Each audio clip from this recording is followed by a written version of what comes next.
Hello and welcome to India Today. I have with me former England spinner Monty Panesar with me. Monty, a lot has been happening in English cricket. The Ashes are on. England haven't really got off to a great start as they would have liked.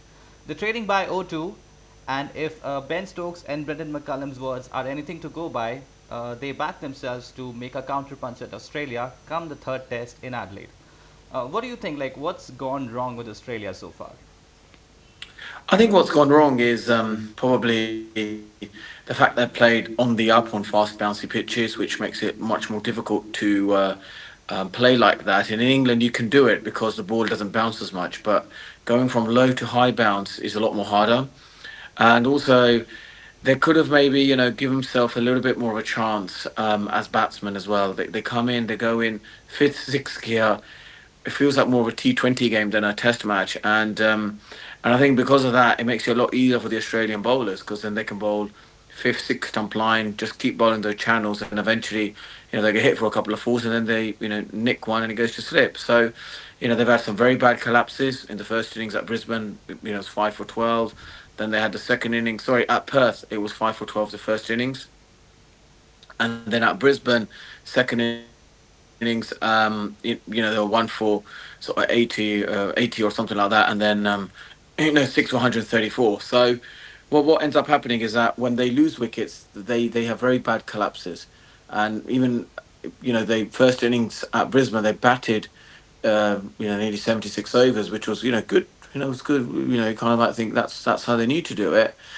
But then when you bowl against Australia, you cannot drop catches, Right. and they've dropped catches. While Australia have taken brilliant catches, so mentally the catches kind of give you the indication where Australia are at and where England are at. I think mentally, Australia just a bit stronger than England, so England got to raise the game. They got to raise the game. I think mentally, physically, technically, Australia are far better, but England have rested. They've got 4 days of rest, and they go into Adelaide where the pitch isn't as bouncy, so it would probably suit their style of batting. The pitch is quite flat as well, and so we're hoping for a better contest.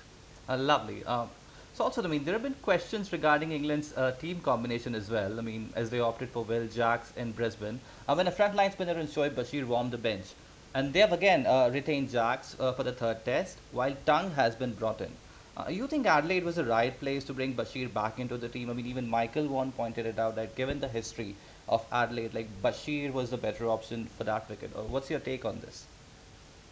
Well, that was the investment. So over the last couple of years, they've invested in Shoaib Bashir for this moment in Australia, where they was expecting him to be that X factor spinner, where he gets the ball to bounce a bit more than maybe Nathan Lyon.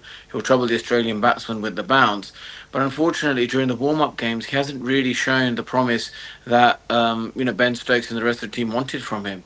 So in England, maybe he is quite effective because of slightly smaller grounds. The pitches doesn't bounces a little bit, and maybe those types of conditions suit his type of bowling, and also the ball itself. The seam's a little bit more pronounced, so you get a bit more sharper movement, and you don't have to work so hard on your shape of your ball and your stock delivery. While with the Kookaburra ball, you look at Nathan Lyon, he gets so much revs on it. He's got a fantastic stock ball, and even when I came out here, it's my stock delivery that kept me in the game. I was able to, control from one end, keep that pep, penetrate that pressure from one end, which allowed the captain to focus on the other end, knowing that there's control from one end, and that's the area where Shoaib Bashir probably needs to develop a bit more. And in the warm up games, he's gone for like two 460 odd, combined warm up games, and when you're averaging over 100 for a wicket.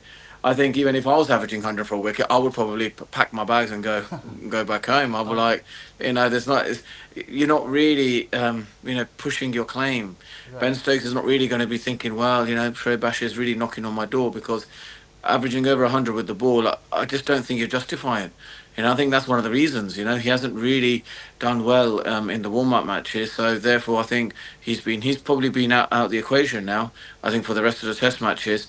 So unfortunately, yeah, it's sad to see because I will have so much promise. There was so much promise, but depends how this Test match goes. If England win, then obviously I think Will Jacks will probably play at Melbourne as well. But they may experiment if they lose the Ashes at Adelaide. But everyone's hoping England perform slightly better than they have been doing the last two Test matches. But yeah, that is a they've invested so much in him, and that he needs to be better than that. You can't be going for over 100. Averaging 100 in Australia. That's just not good enough. Right. I mean, it's not just the spin bowling. I mean, that has been the talk of the town. I mean, the fast bowling also hasn't been up to the mark. I mean, there was a lot of talks of that Jofra Archer and his battle with Steve Smith. I mean, who's obviously your favorite man in the Australian squad. Our experts argue that it was just a too little, too late for that type of fiery spell to come to the fore in Brisbane. So, with Australia chasing just a modest target of 65 runs, I mean, what's your take on that? I mean, the entire Archer and Smith battle during Brisbane. Was it too little, too late from England? Well, I suppose Jofra tried to show he was probably well rested, and the temperature was slightly cooler. It favoured him to run in, bowl a bit quicker. You probably do argue the case. You kind of think that that's the kind of spell he has in him. So he does that. He does have maybe one spell in him where he can do that. And if England, let's say, win the toss at Adelaide, maybe that's what Jofra needs to do. I think he needs to answer his critics and say, right, it's difficult. Hot day, he probably can't bowl 15 overs like that, but maybe he's got a couple of spells, at least one spell he can bowl like that. And I think that's probably what they will expect from him. He's more of a white ball cricketer. He's not really a test match, bowler since the injury of his elbow. So to sustain, for him to be a test match bowler, he needs to sustain that throughout the day. And you look at Mitchell Stark, he bowls quick. And look how fit he is. He doesn't get injured. Unfortunately, with Mark Wood, he got injured as well. So it just kind of shows how difficult it is for bowlers to maintain high level of fitness, and that's the difficulty. So when you look at it from that perspective, you're absolutely right. A little bit too late from Jofra Archer, but at least the positive is that he's got that in him. Any given time, he can say to Ben Stokes and Kasim, come on, mate, I just want you to bowl 150, 145 for 5 overs. Let's see if we can get a wicket. Hopefully, he's able to, deliver when it matters. Lovely. I mean, also, do you think like your off-field banter with Steve Smith that also played a role in challenging him up during that battle with Archer? Well, I think what it is that at Perth in the first innings, he played and missed quite a bit. 51% was his play and miss, Right. and normally in Australia it's only 10%. So when you look at it from that perspective, and I didn't expect any of the media to pick it up anyway. No one's really listens to me. They tend to ignore me when I talk about cricket in the media. So Oh. the British media don't really pick anything up on it. It's probably got to thank Steve Smith. He made me famous. I Oh. thank him very much. And I know the capital of Australia is New Delhi. Oh, lovely. Yeah, so I'm still trying to find Delhi in Australia, but I'm sure I'll find it at some stage. Oh. And yeah, look, that first innings, he did struggle, Right. and Yeah. that's what I think England need to think that, well, how did we get underneath his skin in the first innings at Perth, which wasn't, uncharacteristic like Steve Smith innings. So that hopefully they can, they've done it before, they can do it again maybe at Adelaide. But maybe, coming from a perspective when everything's in your favour, modest target of 60 odd, all you're going to do is swing as hard as you can. And, look, let's be honest, he's one of the greats. He's a mentally tough cricketer. Part of the Ashes cricket brand is also the sledging. It's just part of banter. It's fun. It's the history of 150 years that's going to happen. In 2027. It shows that the brand of Ashes cricket is massive. And it all comes about having a bit of fun. And he had fun. I had fun. It's all banter. And that's the great thing about Ashes cricket. But England, they've got to obviously understand that Steve Smith, this is his territory. His percentage is 10% in Australia play and miss. Let's see if they can get challenge themselves. Can they get him to play and miss small balls? 49% they did it in Perth. Can they recreate that whatever that atmosphere? When he came out to bat, and it would be credit to England. If they can able to do that. Indeed, lovely. I mean, we for sure loved your banter with Smith all throughout the Indian media. I mean, also, I mean, there've been talks about England's Bazball approach. I mean, it's been the favorite topic of criticism all around the world. I mean, England have at times played some unnecessary shot at crucial times and let the advantage, almost handed over the advantage to Australia. Harry Brook has finally kind of admitted that they might have to bring a bit of a caution in their approach, a bit of a change. They need to bide their time in the middle. I mean, what's your assessment of England batting so far? I mean, apart from Joe Root, it's all been tatters. Well, I suppose what's happened is that they felt that on bouncy pitches they can play on the up, and if anything, on the front foot when it's really full, you hit down the ground straight, or once you're in, then you try and maybe hit the cover shot. Generally speaking, you play test match batting, but leave the ball, let the ballers bowl to you. You get used to the pace and the bounce, and I think if anything, if Harry Brook and rest of the batting lineup can just drop a few gears. They got the potential to take the Australians on, but give yourself a chance. Don't see it as a T20 innings or go with a T20 mindset. Just drop the few gears down a notch. Try and play a bit more test match innings. Give yourself a bit of time, and then once you're set, you're in. Then start maybe playing. And if anything, if they want to play Bazball, look at Travis Head the way he did it at Perth in the second innings. Off the back foot, try and play back foot shots, the cuts, the pulls, the uppercut. Anything short, you go after it. Anything then back of a length, if you can pull off a length or cut it, try and do that. But on the front foot, it's a high risk shot, and I think on the two bouncy pitches, maybe people and the fans will probably forgive them. But Adelaide, if they do it again, then I think then it would really not look good for England. So I think let's fingers crossed England have learnt, and they'll say right, let's just give ourselves a chance, and then we'll start. Once we're in, we start playing a bit more aggressive cricket. Indeed. I mean, while the batting has been in tatters, I mean, one man, as I just mentioned, stood tall in Joe Root. Now that he's finally broken that jinx of a century in Australian soil, what do you expect out of him in the last three test matches? Three more centuries loading from his end? Well, I don't know. Joe Root's that type of cricketer. Once he's in really good form, he tends to, find himself, plays his gritty innings. But again, it's that full ball we saw, didn't we, at Brisbane when Mitchell Stark got him out, and that's the difficulty with Mitchell Stark. He's a hot property at the moment. He's the one who keeps getting, let's say, Ben Stokes and Joe Root out, and that's going to be the battle again. I feel at Adelaide. So. Joe Root's got to again counteract those angles. This time was round the wicket. He got him out. So it's I think the concern is can Joe Root play those innings again, because England need him to do that, and I feel like he's sort of got that monkey off his back. Everyone now he's amongst the greats. Those 40 hundreds he's got with Jack Callis, Ricky Ponting, and the great Sachin Tendulkar. So yeah, he's amongst the greats. No one can argue that anymore. No one can say, well, he's a great player, but not on Australian soil. He's a great player on Australian soil as well now. Now it's about him, back to back performances, to make sure England, help England to win. That's going to be the key. And if you can do it, well, he's had time out in the middle. He's done it against the tougher conditions. The pink ball, the red ball is going to be slightly easier. So, yeah, I suspect that Joe Root, will see the best of Joe Root now in the next few Test matches. Indeed. I mean, let's hope so for England that it happens. And also, I mean, the last time England won in Australia back in 2010, 2011, you were also a part of that squad. What is it that squad had and this squad doesn't? What do you think is the major difference? I think the major difference is, like, you look at it, to win in Australia, it's once in every 20 years, right? England win.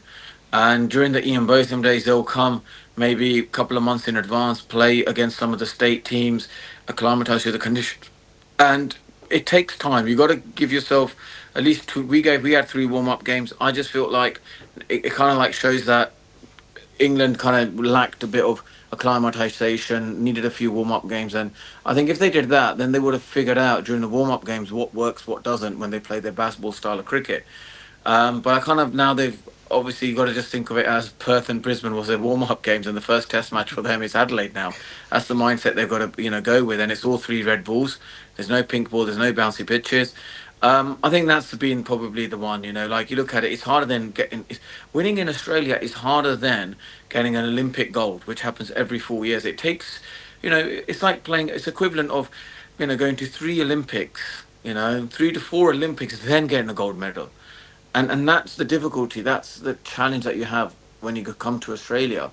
So I think England kind of maybe slightly underestimated it, and hopefully they've learned from their mistakes, which everyone is hoping that they have done, and we just see a bit more of a closer contest between Australia and England. Indeed, I mean, I need to call the International Olympic Committee as well. We need to add two more gold medals to Indian tally since we have won there twice in Australia. Okay, so while the Ashes were on, the Indian team was also in action, and they lost their second successive home series. Beg your pardon, a second home series in as many years as Simon Harmer and South Africa ran through their batting.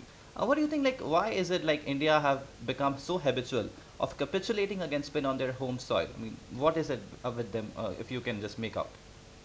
Well, yeah, I suppose what it is that I think like India are missing the experience in their team as well. They're playing a lot of all rounders who are spinners and batters, kind of bits and pieces cricketers.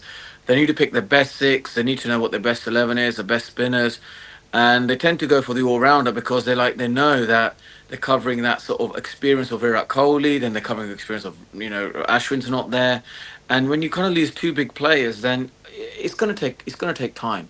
It's going to take time to adjust and like if anything, if India like I would love to see maybe India try and bring back Virat Kohli into the Test arena because I think they need his experience, they need his leadership skills, his presence on the field, that fight, that sort of intensity that he brings, just to teach the youngsters this is a level of intensity that you need to play your Test cricket like he has done. That's kind of is missing, I think. When you watch the sort of South Africa series, South Africa, I think, were the team with more intensity, while India were a bit tentative. So yeah, look, if that happens, great. If it doesn't, then they just got to have a transition period.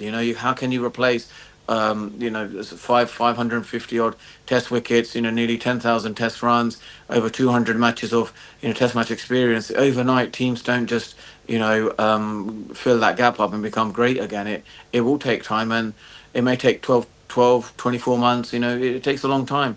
So it could be a transition period where the Indian cricket team and the fans may just say, well, that wealth of experience is gone now.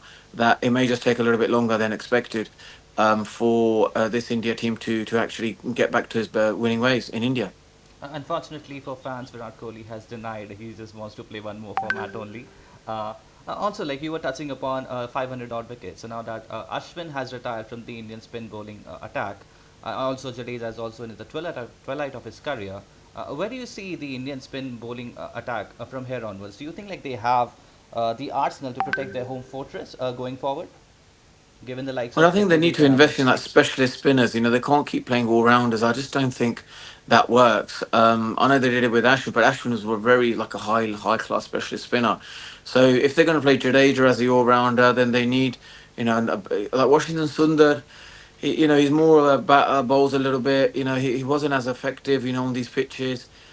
He felt the pressure as well. So, I think India need to sort of find some specialist spinners and invest and say, right, we'll play a couple of all rounders, but we need to play a specialist spinner. So maybe Kuldeep Yadav is that guy, where you think, right, we build a team around Kuldeep Yadav, he's a specialist spinner and, not just pack team with all rounders. I just don't think that's the right strategy. I think they need to pick proper batters, they need to pick, a specialist bowlers, and then build a couple of all rounders. That's how I think India will be better suited. Indeed. My last question to you, Monty. I know you have to go. So the IPL auction is tomorrow, and quite a few of England players have also registered their names for that. Whom are you backing to get the highest bid? I mean, there's Jamie Smith, there's Rehan Ahmed as well.